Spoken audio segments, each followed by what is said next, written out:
This is currently so-called Monday. The Vedic moon is currently in Virgo, going towards Libra later on today. In the so-called regular astrology, it's in Libra, going towards Scorpio around 1 a.m. sometime this morning. Sun is double time net nationalized in Vedic and in regular so-called astrology. It's in Leo, balanced out by Aquarius. Before the meeting, as required by my prophet Noble Drew Ali, this letter is to be read before every meeting. So we begin with the letter to be read at every meeting. Noble Drew Ali. Start off with the Moorish American invocation. Allah, the Father of the universe, the Father of love, truth, peace, freedom, and justice. Allah is my protector, my guide, and my salvation by night and day, through his holy prophet, Noble Drew Ali. Amen. Ra. To be proclaimed at every meeting. I'm glad to know that I have a few faithful Moors among you all, and I desire for them to know the truth and the divine truth. There is a host of jealousy about me and the movement now by the same people of our side of the nation that claim it was only a joke and unreal, but now, since they have found out from the government officials of the nations of the earth that this is the only sole foundation that all Asiatics must depend on for their earthly salvation as American citizens, they are working every scheme that they can to disqualify me so they themselves can take control of the situation. I've notified these things to you long in the past. It is through the faithful Moors that contribute to the movement and uplifting funds. The ones that paid their divine respect to me in the movement will be remembered. That is why I am calling upon all faithful Moors to increase their faithfulness to me, your prophet, and your divine Moorish movement. I need finance, and I need it badly. Never before have I needed finance as badly as I do at present, that I may shove aside the discord that is facing the nation. It all comes through jealousy because of my fame and nobility. The nations of the world will not recognize the movement without I, the prophet, being the head. It has been proven by my work, which I have performed in the last few months, because I was at the governor's inauguration to present the Moorish Divine and National Movement, to represent the Moorish Divine and National Movement, and I will be at the inauguration of President Hoover for the same cause. Caveat emptor. Moors are men, upright, independent, and fearless, who care for their loved ones and follow the prophet to a destiny which is not uncertain or unknown. They are fortified by the impregnable doctrine built upon love, truth, peace, freedom, and justice. It is therefore folly at its greatest height for smelly culprits in their insidious plans to invade such realm. They try, but their own bad plannings bring down wrath upon their heads, like the sword old Damocles had. Intrigue and scurrilous cunnings find a difficult path to travel within the ranks of the Moors. This is so because the Moorish movement has been well planned by the Prophet Noble Drew Ali, whose latent powers are abundant, unknown, and may be called into action as a matter of defense at any time. Prophet Noble Drew Ali knows the people within the ranks who are interested. They are the vanguard of the movement as the Moorish hordes increase here in America. All Moors are active, not passive. A member's interest can only be in one direction, and having traveled over the world years before, the prophet knows where every member is along the road. A few feet below is another road where schemes work, where traitors grin and culprits bask in the sun. They think they are on the same road with true Moors. But the Moors are high above on a pinnacle where they might view the destructionists as they fall for the last time, and their bones bleach in the sultry midday sun.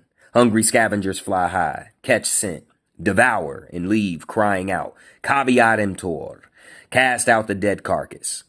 The Moors high above see these plotters, purveyors, the worst that exist, hurl themselves downward by their own works, as the hawks await. Prophet warns all Muslims. I hereby inform all members that they must end all radical, agitating speeches while at work in their homes or on the streets. We are for peace and not destruction. Stop flashing your cards at Europeans. It causes confusion. Remember, your card is for your salvation. Failure to obey these orders will be of severe consequence. We are love, truth, peace, freedom, and justice. And when these principles are violated, justice must then take its course. Any member or group of members who hold malicious feelings toward the temple or the prophet, or violate the divine covenant of the Moorish movement will receive their reward from Allah for their unjust deeds. All true Moors will and must obey the laws as laid down to them by their prophet. If they lose confidence in their prophet, they should turn in their card and button and cease wearing their fez and turban and return to the state where I, the prophet, found you. This is a holy and divine movement founded by the prophet Noble Drew Ali, and if the prophet is not right, the temple is not right. The prophet, therefore, is sending out the divine plea to all Moorish Americans that they do their part in protecting their prophet and the temple. This is an everlasting movement founded by the prophet through the will of Allah to redeem his people from their sinful ways. That's the end of the letter. We go into the meeting. This is the invocation of my latent and vast and unknown powers. Caveat emptor.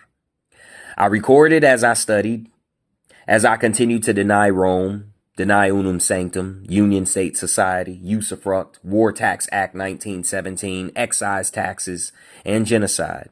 Denied them all, metaphysically, quantum physically, civically, metacivically, quantum physically, quantum civically, economically, politically, occult, and spiritually, my states. For my agenda is land, occupation of land, hereditament, corporal and incorporeal, responsibility of competence, and decolonization. I received those tools from House of Reawakening Minds YouTube page video titled Grand Sheikh Taj Tariq Bey and Dr. G. Surviving the U.S. Unum Sanctum Usufruct. End of YouTube video title. It was uploaded April 18, 2025. I then go to so-called lay down using the Moabitist/Moorish Moorish union archetype as a catalyst, as a catalytic tool in my electromagnatius repelli.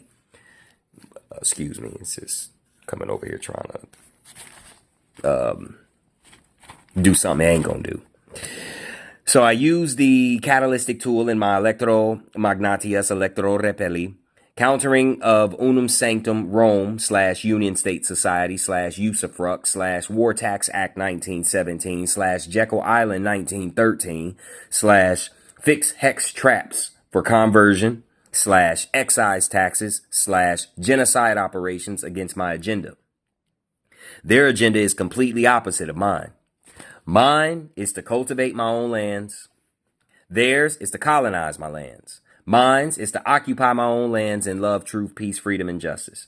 Theirs is to colonize and occupy my lands with subterfuge, usufruct, deceit, sleight of hand, threat, duress, coercion, intimidation, trauma, symbols, and repetition of such. Mine's is to cultivate and operate my corporal and incorporeal hereditants in love, truth, peace, freedom, and justice.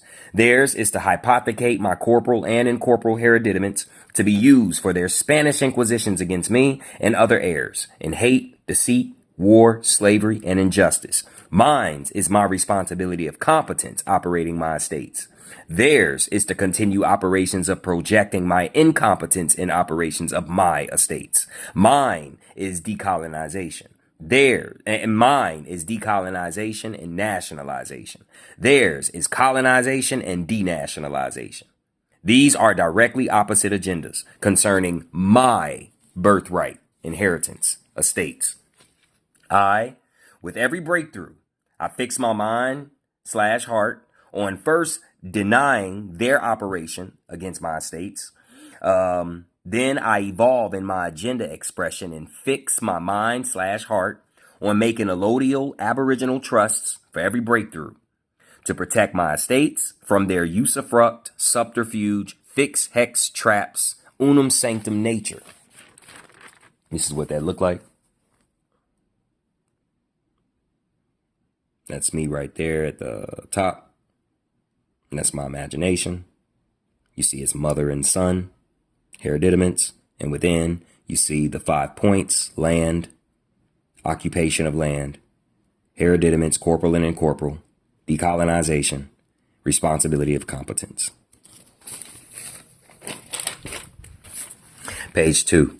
It is now so-called 11:33 p.m. Sunday, day of the sun, who is currently in so-called regular astrology, in its nationalized sign of Leo, balanced out by Aquarius, until so-called August 22nd, 2026, Master Builder. However, in so-called Vedic astrology, the sun is in Cancer, balanced out by Capricorn, until 27 minutes later, which will be Monday, so-called August 23rd, Gateway, 2026. Then it will be in its Zodiac nationalized sign of Leo, balanced out by Aquarius, until the middle of so-called September 2026. Being about my mind/heart of my ancient forefathers, foreheirs business, I was aware of the Rome, Unum Sanctum, Union State Society, Usufruct, War Tax Act, 1917, Jekyll Island, 1913 conversions, excise taxes, genocide, occupying colonial operations upon this side of the matrix womb called Maghreb, North Gate, America, Morocco. I heard them arrive as vultures looking for meat and leave. Then I heard them leave to walk to and fro the earth, seeking who else to devour, and then arrive back when they saw fit to try to cause disharmony in my estates, etc. I washed my hands, anointed my head, covered my 2 eyes, and uncovered my 3rd eye. I sat in a 90-degree angle and listened to the House of Reawakening Minds YouTube page video. Grand Sheet title, Grand Sheet Ties Tariq Bey. The Seriousness of Comprehending Jurisdictions. End of title. Uploaded September 4th, 2020. And House of Reawakening Minds YouTube page video titled Grand Sheet Ties Tariq Bey. Artifice, Income, Tax, Tithing. End of title. This was uploaded January 7, 2022. I, from my experiences that I've had with the retardation technology operations, went into my mind's eye, my heart's eye, and had communication sessions with my estates about my estates. Part 3. About my estates. Now, what is the retardation technology operation? The retardation technology operation is this.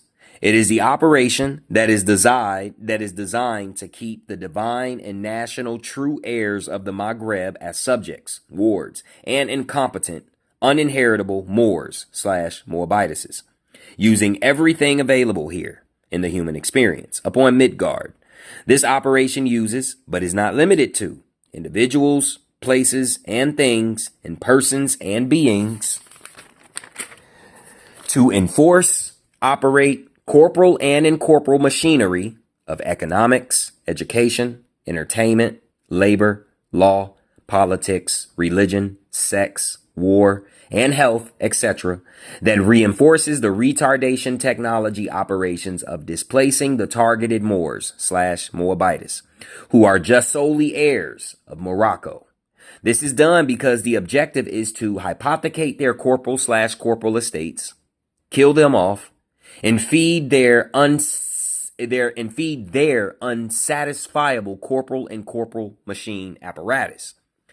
The Moors/Moabites consciousnesses goes beyond any of the occupying colonial animal husbandry operations that was imposed on us, our parents, and their parents, through the use of trauma on our parents and their parents.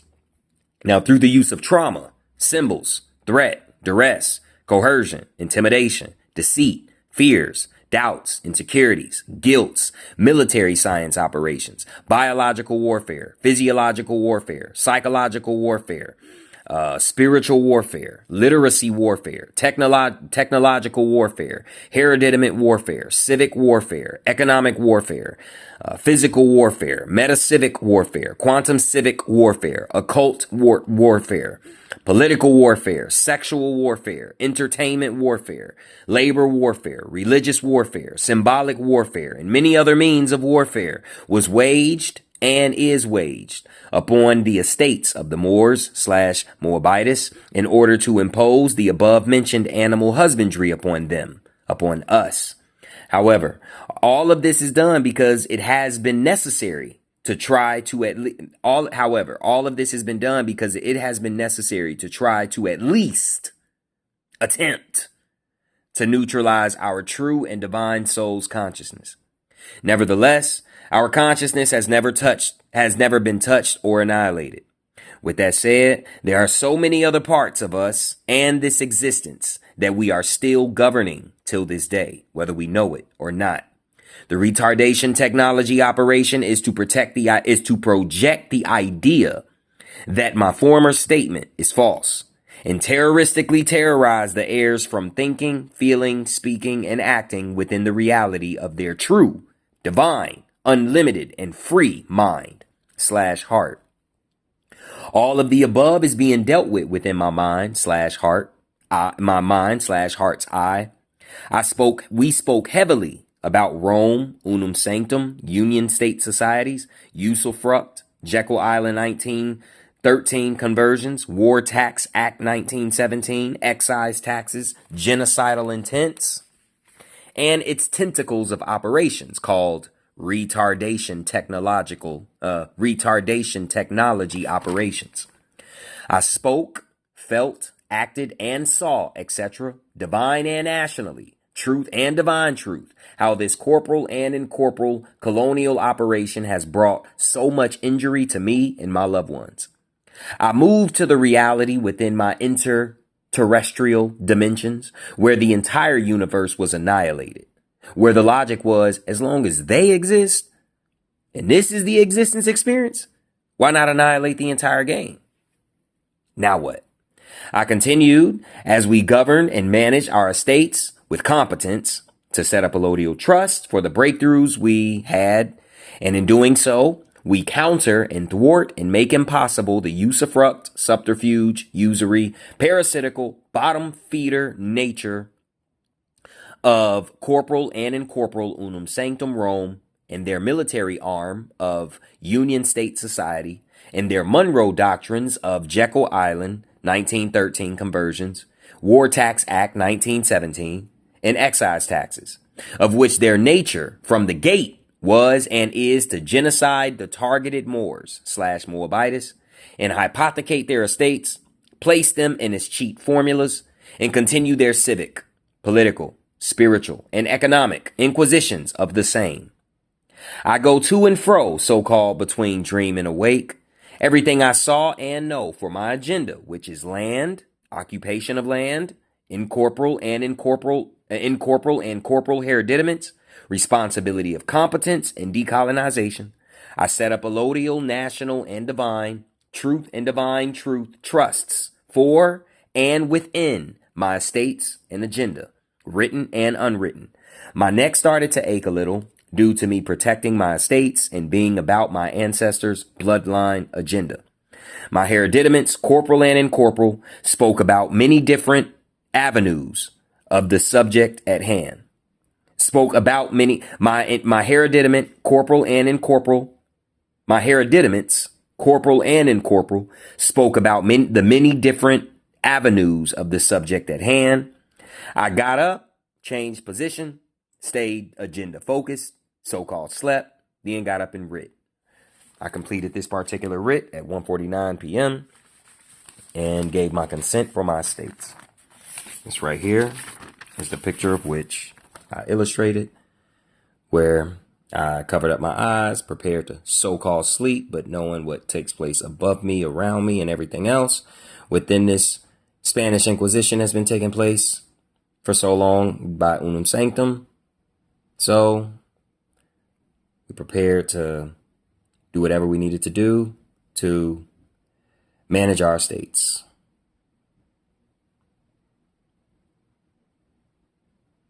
Okay. Then this is the last picture. This is as we traveled within our mind's eyes. And that is at the top, you see the first picture says number 1. And that is me focused on land, occupation of land, neck aching a little bit, but still land, occupation of land, responsibility of competence, hereditaments, corporal, and decolonization. And then you have the 3, change position. All the while, allodial trust always set up in my mind's eye, respecting my divine mind. End of the meeting.